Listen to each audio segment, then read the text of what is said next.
అన్ని ప్రధానమంత్రులందరితో కూడా ఎప్పటికప్పుడు ఫైట్ చేశాను. కడాన వాజ్పేయి గారు నేను చెప్పింది విన్న తర్వాత ఆయన టాస్క్ ఫోర్స్ వేశారు. నేనే ఆ రోజు రిపోర్ట్ ఇచ్చాం.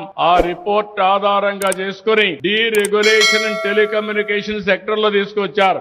ఆ రోజు అందరూ కూడా నెగతాడు చేశారు, సెల్ ఫోన్ భోజనం పెడుతుందని. ఈ రోజు సెల్ ఫోన్ లేకపోతే ఎవరు ఉండే పరిస్థితి లేదు. భార్య భర్త లేకపోయినా ఉంటుంది, భర్త భార్య లేకపోయినా ఉంటారు.